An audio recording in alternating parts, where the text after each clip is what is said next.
봄바람 휘날리며 흩날리는 벚꽃잎이 야, 정말 완연한 봄 4월입니다. 오늘도 법과 함께 벚꽃 같은 길 걸어보시죠. 우리들의 법 김일중입니다. 아무리 좋은 꽃길도요, 방심하면 눈도 간지럽고 코도 간지럽습니다. 봄의 회방꾼은 의사가, 법의 회방꾼은 제가 다 물리쳐 드릴게요. 안녕하세요, 변호사 임지혜입니다. 내 마음의 주인이 되어 깨어 있어라. 언제나 여러분을 깨어 있게 해줄 데이터로 승부하겠습니다. 빅데이터 전문가 전민기입니다.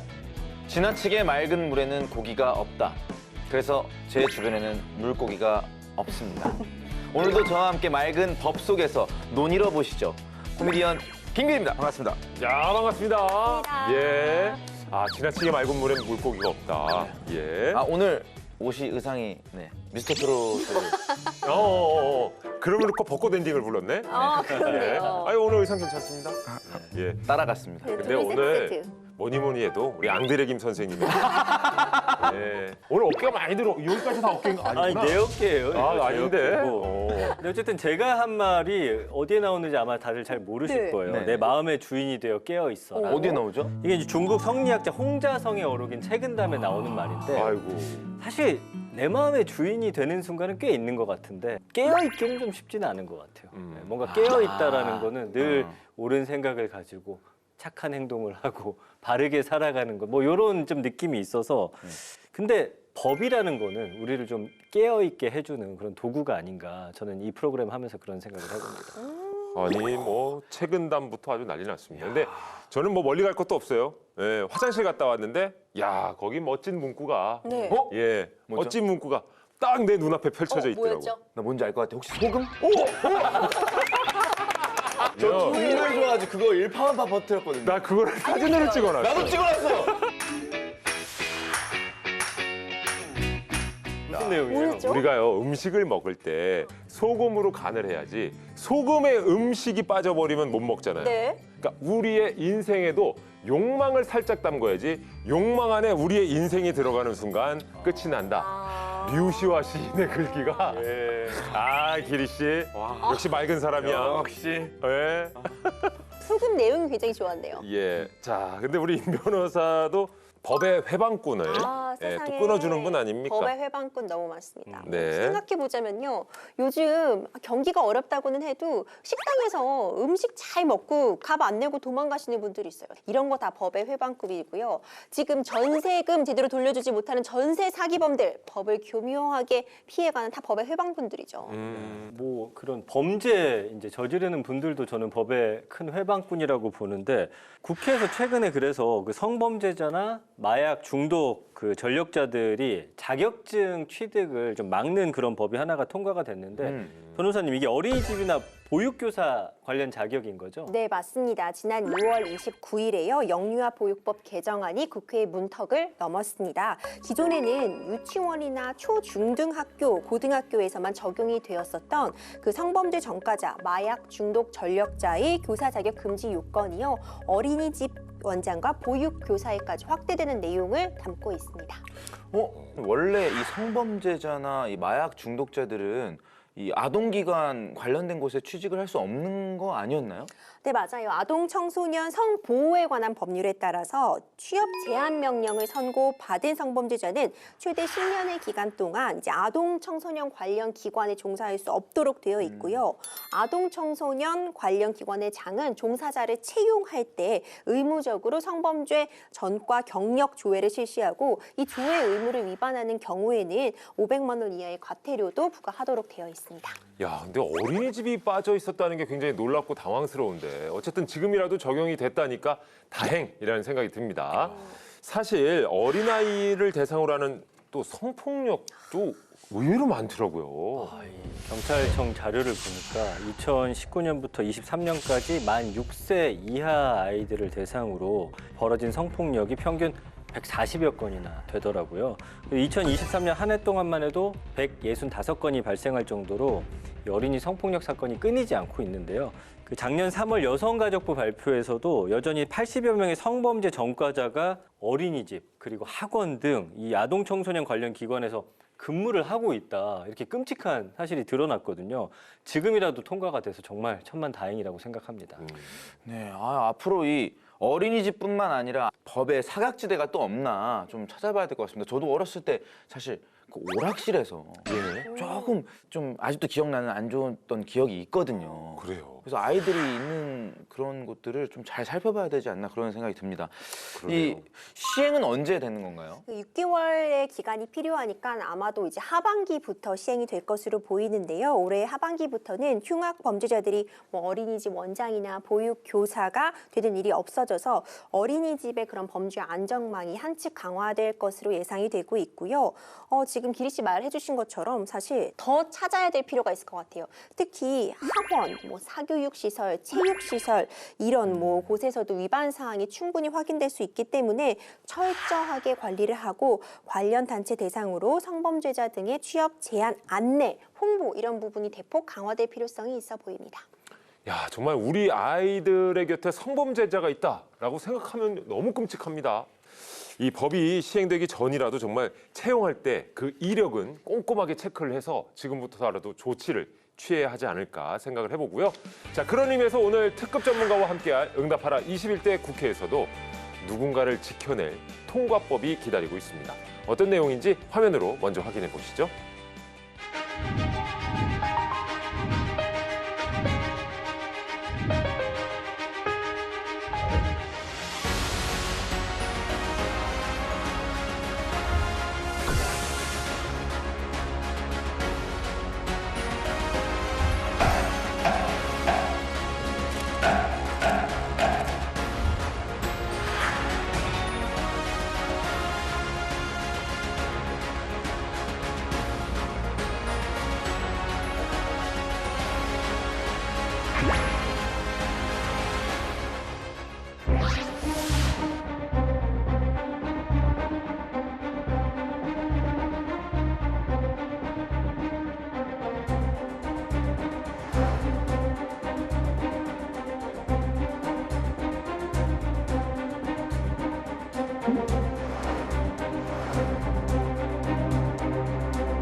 제주 4.3 사건, 여수 순천 11구 사건 진상규명 및 희생자 명예회복에 관한 특별법안은 왜곡된 기억이 아니라 제대로 된 기억을 우리 아이들에게도 이야기했으면 좋겠다.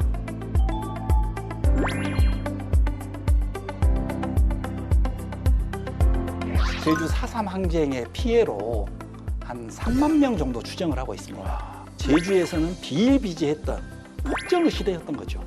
왜 발생했고 어떻게 이루어졌고 어떤 결과를 가져왔고 이게 국가의 잘못으로 인해서 이 사람들은 희생되었다. 그리고 당신들은 그 유족이다. 범위에서 진상규명이라고 볼 수 있을 것 같습니다.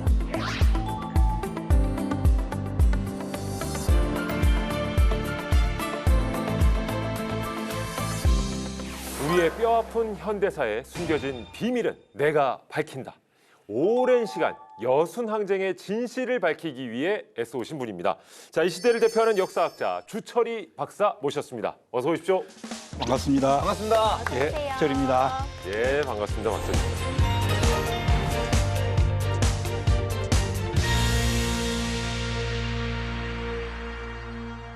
아니, 매년 책을 내시고 또 강연도 하시고 각종 회의도 참석을 하시고 예, 또 국회 의사당에도 또 많이 오신다고 말씀을 해주셨는데 요즘에는 진짜 어떤 일에 좀 집중을 하고 계십니까, 박사님? 봄이 되었기 때문에 다시 3월부터 지금 강의 시작하고 있고요.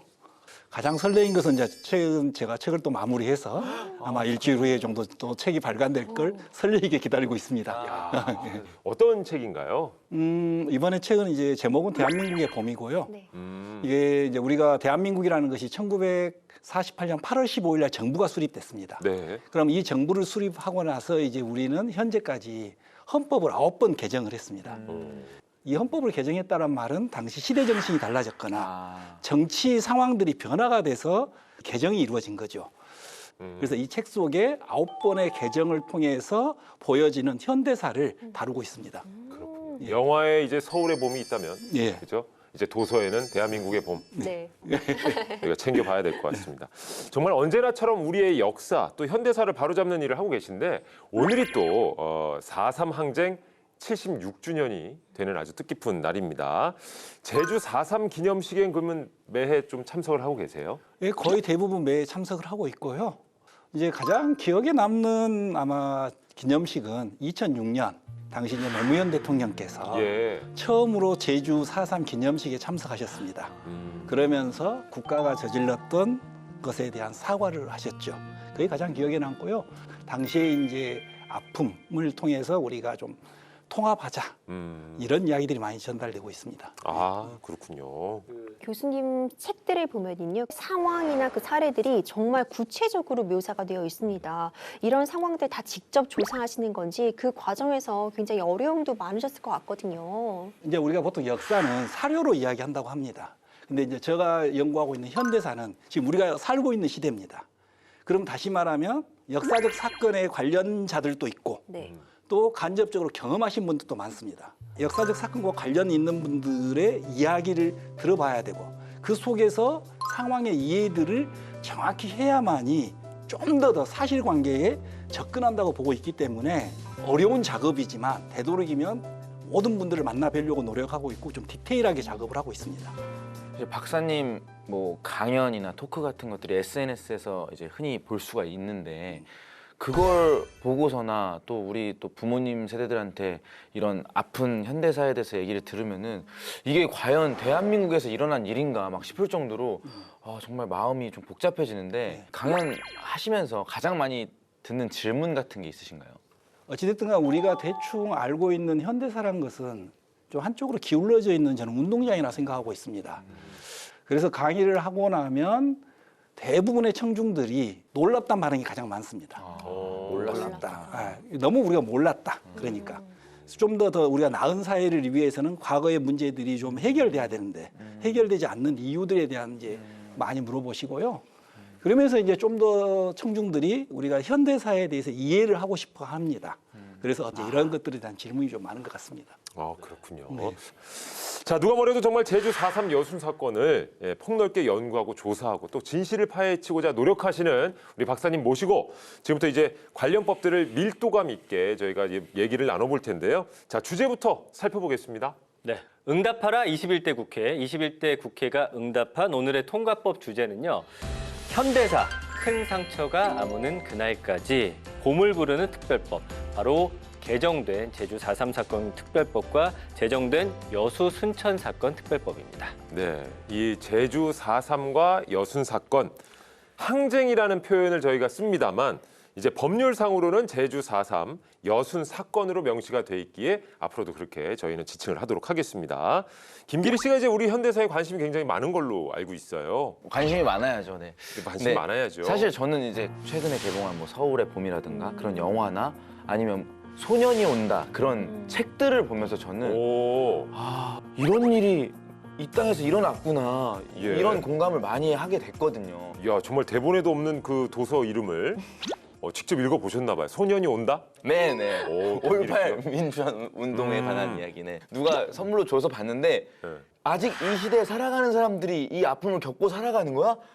제가 너무 놀랐어가지고 너무 죄송했었고 그래서 아직 그 충격이 있어요 제가. 한강의 소년이 온다도 잘 읽었고요. 저는 이제 제가 현대사 전공자다 보니까 현대사와 관련된 영화들은 거의 다 봅니다. 그러면 이제 아쉬운 점을 느끼고 있죠. 제주 4.3이나 여순항쟁 같은 경우도 이런 좀 상업 영화들이 나와서 많은 관객들이 본다고 한다면은 이러한 역사들에 대해서 좀 인식할 수 있을 것인데 그런 좀 아쉬움이 있는데요. 그래도 제주 4.3과 관련돼서 지슬이라는 영화가 있습니다. 지슬이 우리로 육지어로 이야기하면 감자라는 뜻인데요. 굉장히 많은 호응도 얻었고 좀 관객의 평을 좀 받았습니다. 예. 개정? 저게는 무지거다. 바닥에서 5km밖에 있으면 다 폭돌해 넣으면 안 내려오면 누구? 죽이게 노는 거보다 이거.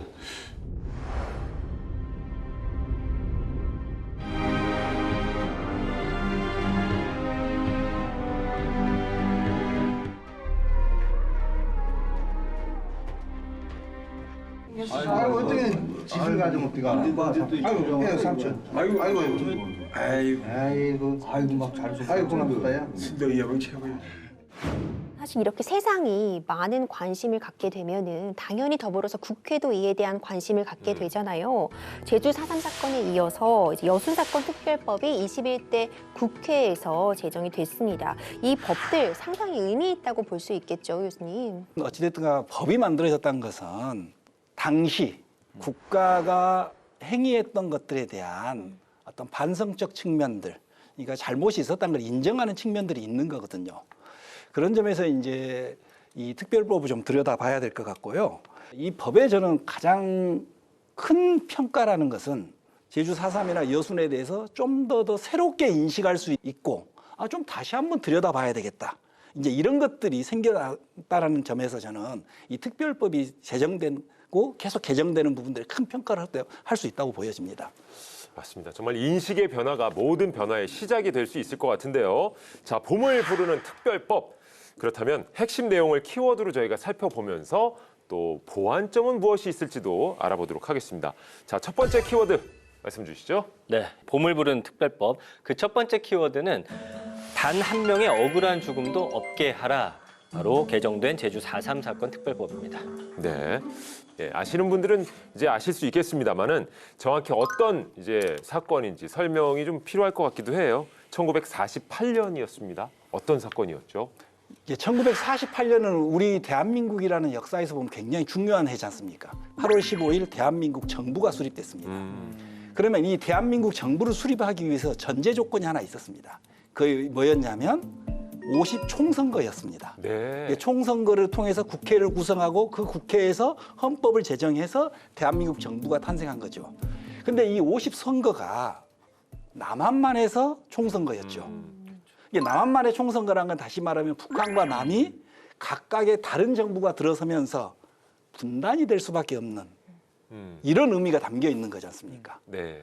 그래서 50선거가 하면서 단독 정부 수립을 반대하는 가장 큰 상황이 발생했던 것이 1948년 4월 3일 새벽에 단독 정부 반대, 단독 선거 반대를 하는 제주 4.3 도민들이 이제 무장 봉기를 한 거죠.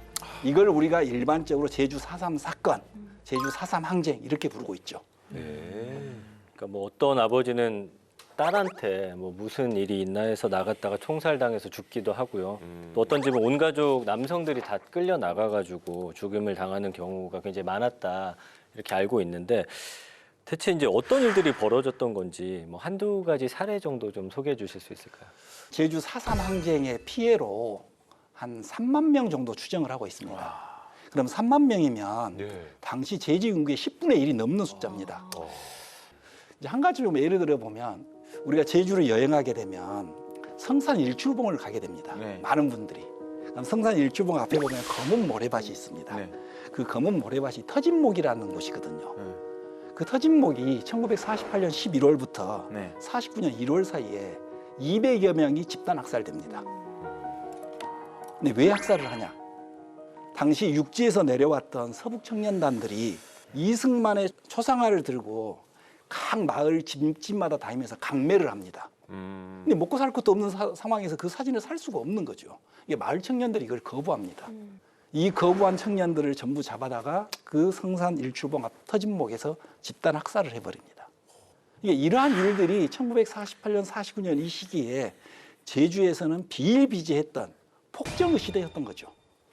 아, 정말 마음이 아프네요. 그 미스터리한 일도 참 많았을 것 같은데 이 현재까지 파악이 안 되는 당시 사건이나 인물도 꽤 있을 것 같은데 어떤가요?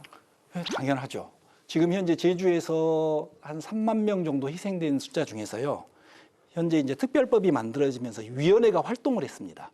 이 위원회에 신고된 수가 한 15,000여 명 정도 됩니다.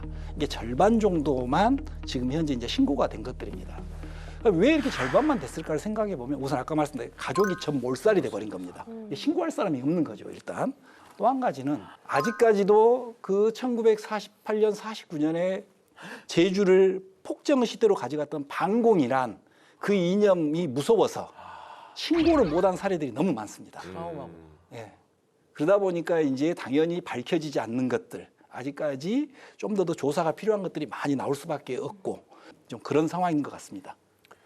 그렇군요. 확실히 이제 뭐 우리의 과거사 정리 그리고 또 진상조사의 물꼬를 텄다. 그 시작으로 봐도 되는 의미를 찾을 수 있을까요?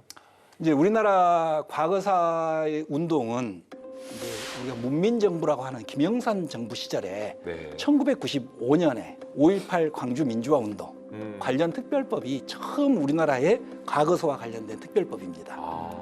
이제 이 특별법이 만들어지면서 제주 사회에서도 제주의 문제를 특별법으로 해결해 보자. 그러면서 특별법 이제 정개 운동이 펼쳐진 거죠. 그 결과가 2000년 4월에 이제 제주 4.3 사건 진상 규명 및 희생자 명예 회복에 관한 특별법이 만들어진 겁니다. 근데 이 특별법이 만들어지면서 이제 어떠한 용기를 얻게 됐겠냐면 우리 김기리 스님이 고향이 서산이더라고요. 아, 맞습니다. 예, 충남이시더라고요. 예. 충남과 서산에서도 한국전쟁 전후에 굉장히 많은 민간인 학살이 있었거든요. 이 민간인 학살을 이제 드러낼 수 있는 계기가 된 것이 이제 이 제주 4.3 특별법입니다. 진지한 말씀 속에 이런 말씀 그렇습니다만 저는 이제 대전입니다. 충남과 이제 대전은 좀 이제 아니 제가 보기에 우리 선생님께서 국내학 다닐 때는 충남이었을 것 같은데요. 좀 깊이 들어가야 돼 제가. 아니, 저도 대전인데 그 충남도청이 원래 대전에 있었죠. 예, 그러니까. 예, 그랬습니까? 예. 네. 네네. 알겠습니다. 근데 이렇게 정말 이 4.3 사건 특별법이 21대 국회에 들어서 여러 차례 개정이 있었는데요. 그 첫 번째는 전부 개정된 특별법입니다. 자, 임 변호사가 어떤 내용인지 좀 짚어주세요. 네, 2021년도에 전부 개정이 있기 이전에도요, 개정 작업이 있긴 했었습니다. 그것을 통해서 이제 유족들의 신고 접수가 이루어질 수 있었고, 21대 국회 출범 후 7개월 만인 2021년 2월 26일에 전부 개정이 되었습니다. 이 핵심 내용을 보자면요, 추가 진상조사와 더불어서 군사재판 수용자들에 대해서 일괄 직권 재심, 그리고 일반 재판 수용인에 대해서는 개별 특별 재심, 또 국가가 희생자들에 대한 그 위자료 등 특별 지원 기준을 법적으로 마련을 하도록 해두었고요. 그리고 트라우마 치유 산업 실시의 내용을 담고 있습니다. 국가의 배상, 특히 보상 문제와 관련해가지고 위자료 지급 이 부분이 법적으로 명문화가 되었다는 점, 그리고 수용인들의 명예 회복에 대한 길이 열렸다는 점에서 굉장히 의의를 찾을 수 있을 것 같아요, 박사님. 예. 이제 제주 4.3 특별법이 제정되고 나서 2003년에 이제 과거사 운동과 관련돼서 처음으로 정부 차원의 진상조사 보고서가 만들어지게 됩니다. 그러면 이 진상조사 보고서가 이제 만들어졌기 때문에 그럼 이 후속 조치들이 필요한 거겠죠. 이제 이런 것들이 논의가 되면서 현재까지 한 9차례 개정이 이루어졌습니다. 네. 그럼 아까 진상 보고서가 2003년에 나왔단 말입니다. 네. 그러면 지금부터 한 20년이 흘렀습니다. 그러면 지금 이제 더 새로운 자료도 많이 발굴되었고 또 그다음에 추가로 많이 희생자들이 또 발굴되었습니다. 그러다 보니까 최고화 진상조사를 하자 이렇게 된 것들이고 국가가 잘못했다 그러면 거기에 따른 배보상이 필요하다. 그래서 이제 배보상과 관련된 부분들이 들어왔고 그다음에 아직까지도 이분들이 트라우마와 관련돼서 아직도 굉장히 육지 사람 오는 걸 굉장히 두려워하시는 어르신들이 계십니다. 그래서 그분들의 발음에는 꼭 뭐라고 나오냐면 육지 것들이라 그럽니다. 육지 것들. 예, 그래서 이런 것들을 치유하자 해서 트라우마를 치유할 수 있는 이런 것들도 지금 만들어지고 있습니다. 그러니까 이제 21대 국회의 첫 번째 4.3 특별법 전부 개정에는 그간 좀 부족했던 뭐 희생자와 유족들의 명예 회복, 또 보상 조치 등을 담고 있는데 그 후에 또 개정이 이루어집니다. 자, 어떤 내용이죠? 네, 2021년 12월 9일에 제주 4.3 희생자들을 위한 보상금 지급 규정이 담긴 내용을 꼽을 수 있을 것 같은데요. 정부가 제주 4.3 사건 희생자들에 대한 보상을 위해서요. 사망자와 행방불명 희생자에 대해서는 1인당 9천만 원을 균분 지급하되 후유장애 수용인 희생자는 9천만 원 이하의 범위에서 4.3 위원회가 결정한 금액을 지급한다는 그 보상 기준을 담은 내용을 담고 있습니다. 여기서 이제 보상이라는 표현과 배상이라는 표현이 나오는데 보상 말고 배상이라는 표현을 써야 한다라는 주장이 있는데 좀 짚어주세요. 네, 이 부분에 대해서도 좀 문제 제기가 있었던 걸로 알고 있습니다. 기본적으로 배상이라고 한다면 어떤 불법적인 행위가 있음으로 인해서 그에 대한 손해를 배상해준다 이런 의미로 이해하실 수 있고요. 보상이라고 한다면 합법적인 행동이지만 그로 인해서 손해를 본 부분이 있다면 그를 보상해주겠다 이런 의미를 담고 있다고 이해하실 수 있거든요. 그렇기 때문에 이번 사안 같은 경우에는 배상이라는 표현이 맞다 이런 시선도 존재했습니다. 이제 이 법을 개정할 때 제주 사회에서도 배상 이야기를 했었습니다. 근데 이제 이걸 입법하는 과정에서 국가가 모든 걸 잘못했다고 인정해버리기는 그렇다 보니까 이제 배상이라는 표현보다는 보상이라는 표현을 썼던 것이고요.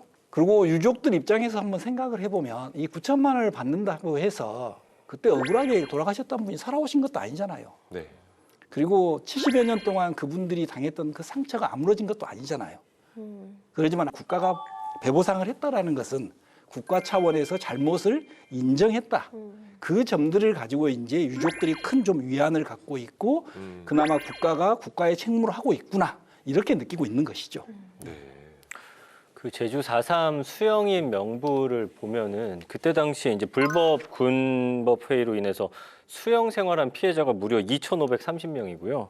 일반 재판 수영인 희생자도 지금 1,500명 내외 정도로 지금 추산을 하고 있더라고요. 그래서 2023년 4월 25일에 그 통과된 개정안을 보면 직권재심 청구에 일반 재판 수영인까지 요거를 좀 확대하는 내용이 이제 담겼고요. 앞서 전부 개정에서 이제 군사재판 수영인 일괄 직권재심 그리고 일반 재판 수영인 개별 특별 재심 요 내용이 담겨 있었잖아요. 박사님, 어떤 문제 때문에 이게 개정이 필요했던 건지 좀 설명을 해주시죠. 이게 이제 우리가 일반인이 죄를 지었으면 일반 재판에다 회부해서 이제 재판을 받는 게 맞는 거지 않습니까? 네. 그러면 제주 4.3 항쟁이 발생하고 나서 11월에 계엄령이 발표가 됩니다. 그래서 이제 이 계엄령으로 인해서 민간인들이 군법회의, 군사재판이라고 쉽게 말하겠습니다. 군사재판을 받게 된 거죠. 그러면 이제 군사재판을 받아서 수용이 됐던 것이고, 그럼 계엄령이 해제됐습니다. 그러니까 군사재판을 수행할 수 없는 거죠. 그래서 체포됐던 사람들을 이제 일반 재판으로 돌려서 이제 재판을 하게 됐고, 그러면서 수용인이 이제 발생하게 된 거죠. 근데 당시 군사재판이나 이 일반 재판이 법의 절차도 잘못되었고, 법을 적용하는 법률도 오류가 너무 많았고, 그로 인해서 이제 피해가 너무 많았던 거죠. 그러면 이분들을 이제 구제를 해야 되겠는데, 지금까지는 전부 다 개별적으로 재심을 신청해서 하게 됐었습니다. 그런데 일반인들이 재심을 신청한다는 것은 쉬운 일이 아니지 않습니까, 그렇죠. 변호사님? 네. 두 번째는 사법부가 너무 많은 인원이 투입돼야 되고 네. 시간도 많이 걸리고 그다음 비용도 많이 되는 겁니다. 그래서 사법부가 이 판결을 할 때 이 문제는 특별법을 통해서 해결해 줘야 된다. 그래서 직접 국가가 전체 사람들을 대상으로 할 수 있게끔 만들어 놓은 겁니다. 네, 말씀해 주신 것처럼 재심이 굉장히 어려운 절차입니다. 우리는 지금 3심제를 규정하고 있기 때문에 아주 예외적인 경우에만 재심이 허용되고 있거든요. 이걸 개인이 수행하기에는 정말 어려운 부분이 있는데, 그래서 이제 일반 재판 수용인도 검찰에서 직권 재심을 청구할 수 있도록 해둔 점에서 굉장히 의의가 있다고 볼 수 있습니다. 그러니까 이 제주 4.3 사건 특별법 제정 이후에 뭐 시간은 정말 꽤 오래 걸렸습니다만 그래도 보상이라든지 아니면 진상조사 또 재심에 이르기까지 순차적으로 꼭 필요한 것들이 이행되고 있다 이렇게 보면 될 것 같습니다. 자, 계속해서 다음 키워드 보겠습니다. 봄을 부르는 특별법. 두 번째 키워드는 단 하나의 작은 상처까지도 보듬어라. 바로 제정된 여수 순천 사건 특별법입니다. 자, 여순 항쟁으로 이제는 불리는 사건인데요. 이 사건이 제주 4.3 사건과 정말 때려야 뗄 수 없는 사건일 텐데 이 부분도 역시 어떻게 발생한 건지 설명을 좀 부탁드립니다. 여순 사건 같은 경우는 특별법에 여순 사건이 무엇인가에 대해서 정의를 너무 잘 해놨습니다. 네. 그런 점 좀 읽어드려 보면 여수 순천 11구 사건이란 정부 수립 초기 단계에 여수에 주둔하고 있던 국군 제14연대 일부 군인들이 국가의 제주 4.3 사건 진압 명령을 거부하고 일으킨 사건으로 인하여 1948년 10월 19일부터 지리산 이쌈 금지가 해제된 1955년 4월 1일까지 여수 순천 지역을 비롯하여 전라남도, 전라북도, 경상남도 일부 지역에서 발생한 혼란과 무력 충돌 및 이해 진압 과정에서 다수의 민간인이 희생당한 사건이다. 이렇게 이제 정의되어 있습니다. 그러니까 이 사건의 발생의 이유가 제주 4.3 사건의 진압 명령. 그리고 이 시기가 1948년 10월 19일부터 1955년 4월 1일까지 한 6년 6개월의 엄청난 긴 기간. 그리고 피해 지역이 여수 순천뿐만 아니라 전라남도, 전라북도, 경상남도까지 되는 지역. 그리고 그로 인해서 많은 민간인이 희생되어졌다라고 이제 규정이 되어 있는 겁니다. 이 사건 계기로 해서 군 내부적으로는 공산주의자들을 숙청하는 그런 숙청 작업을 벌이기도 했죠. 그리고 이제 1948년 12월 1일에는 국가보안법을 제정해서 사회 전반에 걸쳐서 좌익 세력에 대한 대대적인 색출 그리고 처벌 이 작업에 나서기도 했습니다. 국가보안법이 그때 만들어진 거군요. 근데 이제 보니까 군인들이 명령 거부를 하면서 일어난 사건인데 왜 그렇게 민간인들이 많이 희생된 건가요? 제주 4.3이 발발하면서 정부는 제주 4.3 문제를 해결하려고 이제 군을 투입시키게 됩니다. 그 군대가 이제 여수에 주둔했던 제14연대 군인들이고요. 근데 이제 여수 14연대 군인들이 제주도 출동 명령을 거부하면서 이걸 들고 일어나 버리니까 그 마음속에 있었던 분노가 같이 폭발해 버린 거죠. 폭발하면서 이 민중들이 거기에 이제 지지하고 동조하는 경우들이 발생하게 된 거죠. 그러면 정부는 이제 이들을 부역자란 이름 하에 이제 추려내기 시작합니다. 근데 이 추려내는 과정에서 어떤 절차나 이런 것들이 정해진 것이 아니라 머리가 짧게 잘렸다든가, 이게 머리가 짧게 자르면 군인으로 본 겁니다. 네. 군용 팬티를 입고 있었다든가, 뭐 손에 기름띠가 있다든가, 그러니까 아주 자의적인 방법들을 통해서 이제 이 부역자를 색출하는 거죠. 그러다 보니까 엄청난 민간인들 학살이 발생할 수밖에 없게 된 거죠. 이게 간단한 말씀만으로도 이 여순항쟁이 얼마나 참혹했는지 알 수 있을 것 같은데요. 몇 가지 사례가 더 있을까요? 진압군들이 우리나라가 총 15개 연대가 당시 우리나라 국군 연대였습니다. 근데 15개 연대 중에서 7개 연대가 여수를 진압 내려옵니다. 어마어마한 부대가 내려온 거죠. 그 중에 하나가 부산에 주둔했던 제5연대 1개 대대가 여수에 진압 들어옵니다. 이 부대는 당시 지금의 여수중앙국민학교라는 학교에 주둔하게 됩니다. 이 학교 운동장에서 이 5연대 대대장 김종원 대위는 옆구리에 일본도를 차고 다닙니다. 그리고 그 운동장에서 그 운동장에서 이 일본 장도로 목을 베 죽입니다. 사명을 시키는 겁니다. 누구를요? 민간인들을. 이런 일들이 제주에서도 그랬고 여수에서도 그랬고 그 48년, 49년 그 언저리에 끊임없이 발생했던 거죠. 뭐 아무리 명령이라고 하더라도 일본도로 그렇게 목을 베는 건 너무 사람이 이렇게까지 잔인할 수 있나 이런 생각이 좀 드는데 그러다 보니까 이런 상황들을 이제 노래로 묘사한 곡들이 있더라고요. 대표적인 게 이제 뭐 여수 야화 같은 노래잖아요. 무너진 여수항에 우는 물새야 우리 집 선도 돌아본 그대로 갔나요. 여순이 이제 연구하기가 그래도 좀 괜찮은 지점이 당시 사진이 아주 많이 남아 있습니다. 그리고 당시에 여순을 표현한 당시 노래가 3곡이 그대로 남아 있고요. 그리고 영상도 많이 남아 있고 이것들이 다 이제 나타나는 거죠. 어쨌든 이 70여 년 만에 이번엔 여순 특별법이 제정이 됐습니다.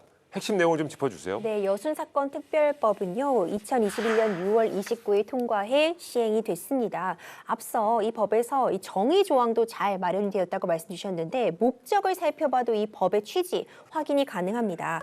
여순사건의 진상을 규명하고 희생자와 그 유족의 명예를 회복시켜 합당한 권리 행사와 민주주의 발전 및 국민 화합에 이바지함을 목적으로 한다. 이렇게 법에서 서두에 이 목적을 밝히고 있고요. 이를 위해서 국무총리 소속으로 진상규명 및 희생자 명예회복위원회를 두고 있습니다. 또 실무를 위해서는요, 전남 도지사 소속 실무위원회가 설치가 되었습니다. 위원회는요, 진상조사, 자료 수집, 분석이 끝나는 날로부터 6개월 이내에 진상보고서를 작성해야 되고 공개를 해야 되는데 이 진상규명조사는 개시일로부터 2년으로 규정을 하고 있습니다.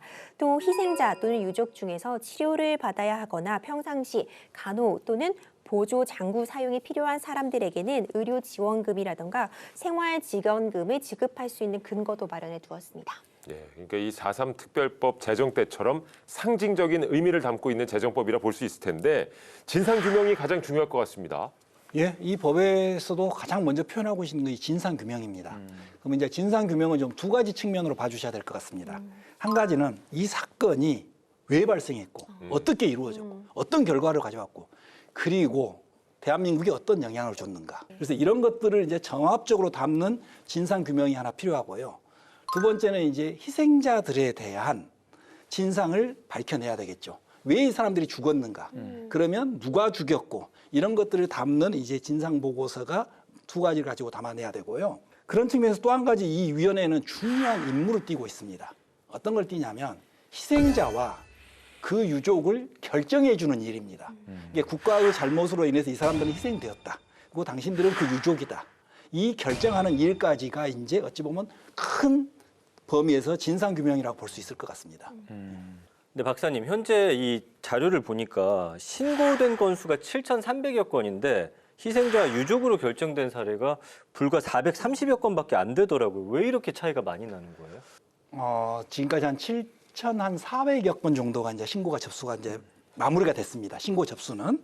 앞서 전라남도에 실무위원회가 만들어졌습니다. 네. 이 실무위원회에서 먼저 조사를 전부 하는 겁니다. 신고에 대해서. 그럼 이 조사가 다 마무리되면 이것을 이제 국무총리가 위원장인 중앙의 명예회복위원회에다가 이제 심의 요청하는 겁니다.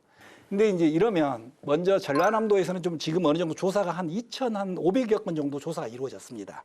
근데 중앙에서 지금 심의 의결이 늦어지고 있는 것이죠. 왜 늦어지고 있는 것인가? 첫 번째는 조사관이 턱없이 부족합니다.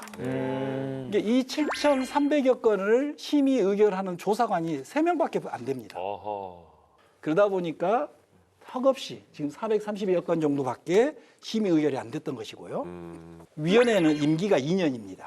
그럼 올해 1월 20일 날 1기 위원회가 끝났거든요. 그럼 바로 2기 위원회를 선임해야만 이 사람들이 바로 또 심의 의결을 해줄 건데 이 위원회 구성이 너무 늦었습니다. 최근에서야 이제 겨우 구성을 했습니다.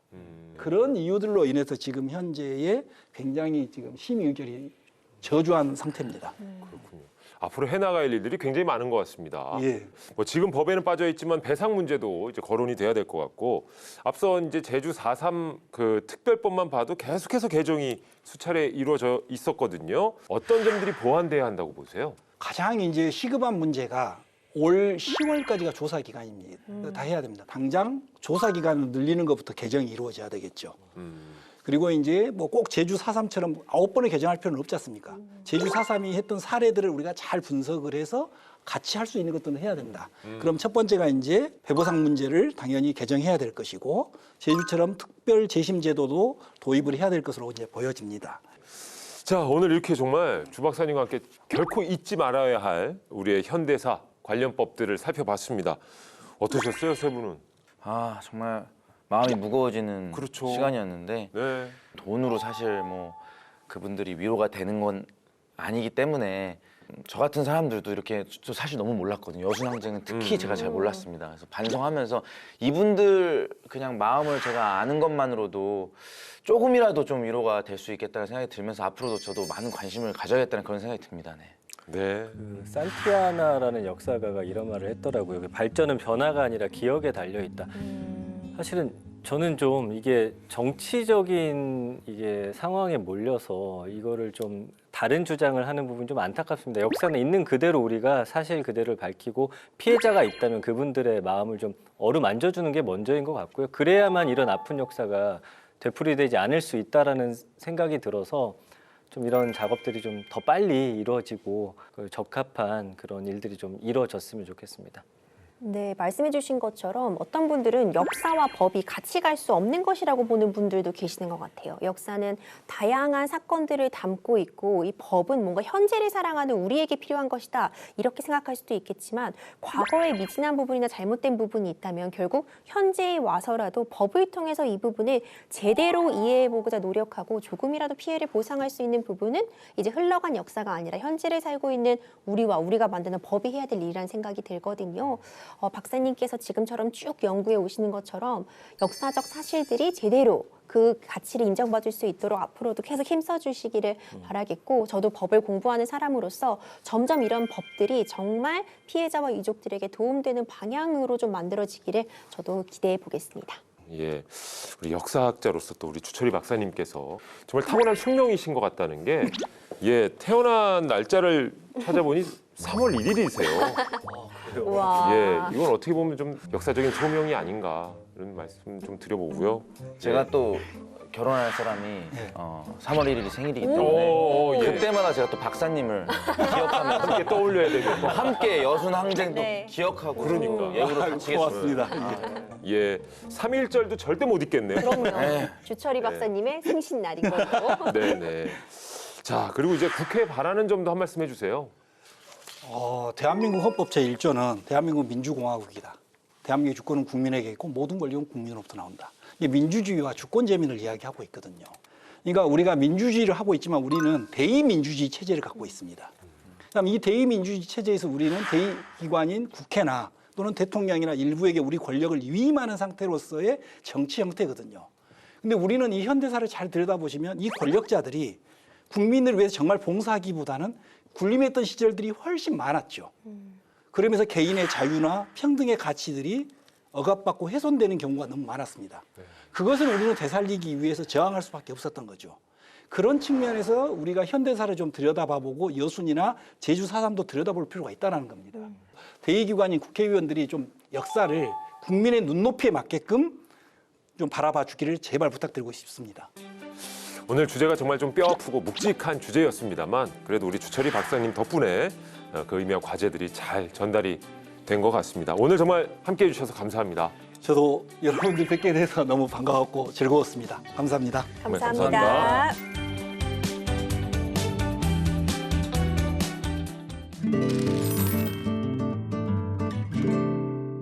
법을 몰랐다고요? 아니면 법을 잘못 알고 있었다고요? 제대로 법 읽는 방법을 알려드리는 시간, 법 읽어드립니다.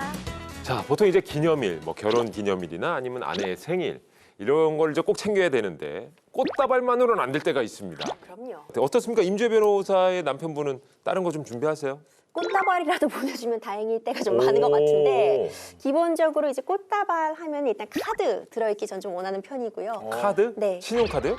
손편지. 아, 오, 손편지. 진짜? 그리고 그래요? 이제 플러스 알파가 뭐가 이렇게 하나 있으면 아, 손편지가 또 어디에 들어있느냐?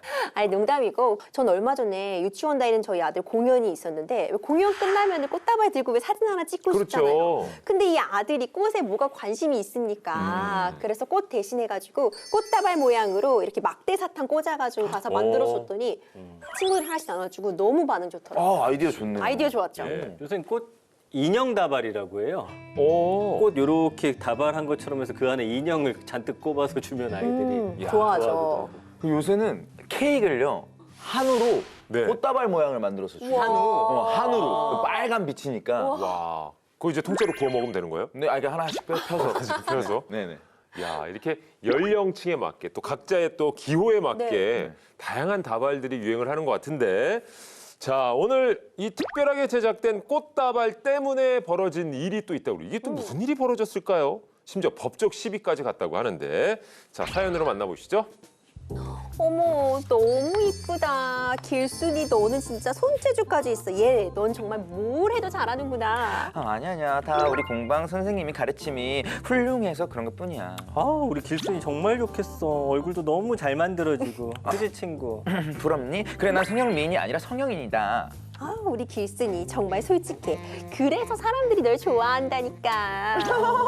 그러니까 난 역시 너무 우아해서 인기가 없나 봐. 아니지, 넌 가식적인 거지. 길순아 근데 너 이거 다 뭐 하려고 이렇게 많이 만들었어? 아, 이것은 말이지, 그동안 도와준 분들이 너무 많은데 뭘 해줄까 고민하다가 수제 비누 꽃다발 선물하려고. 어? 그럼 내 것도 있는 거야? 난 완벽한 조력자니까. 아, 넌 이 찌꺼기 비누나 가져가. 민순이가 너 잘 나가서 샘나서 그래. 여튼 저거 선물 받는 사람 너무너무 좋겠다.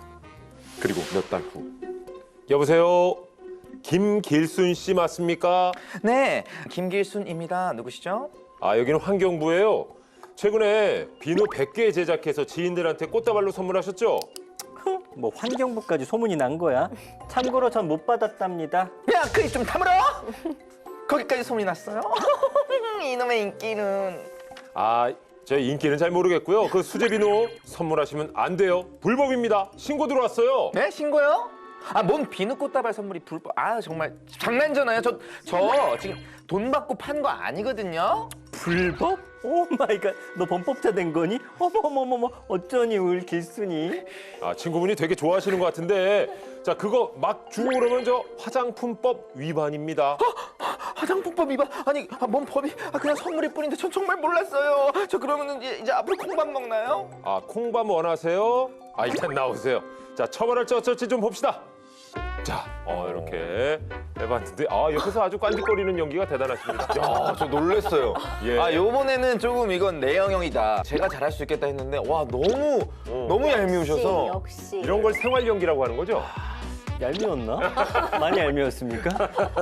전화상으로도 다 들리더라고요. 네. 아니 근데 이게 진짜 웃긴 사연입니다. 비누 꽃다발을 어쨌든 주변 지인들한테 선물을 했는데 이게 불법이 된 상황인데 이게 진짜 있었던 일입니까? 실제 사건이고요. 개그우먼 박나래 씨 이야기예요. 실제로 이제 2018년 11월에 향초 100개를 제작해가지고 이제 지인들에게 그다음에 팬들에게 선물하는 그런 장면이 나오는데 이게 문제가 돼가지고 환경부로부터 행정 지도를 받은 일이 있었습니다. 아니 이게 수익을 목적으로 이게 판 것도 아니고 그냥 선물을 한 건데 굉장히 황당하거든요. 이유가 뭐죠? 그 이유는 향초가 생활화학 제품 및 살생물제 안전관리법에 따라서 안전 확인 대상 생활화학 제품에 해당이 된다고요. 좀 복잡하고 어렵죠. 네. 그래서 안전 기준에 적합한지 시험 기관 승인을 받아야 뭐 판매라든지 증여, 선물도 할 수 있다는 거예요. 야, 그렇군요. 아니 보면은 수제 향초를 취미로 하시는 분들 꽤 계시거든요. 네. 향도 좋고 디퓨저로 활용하시기도 하고.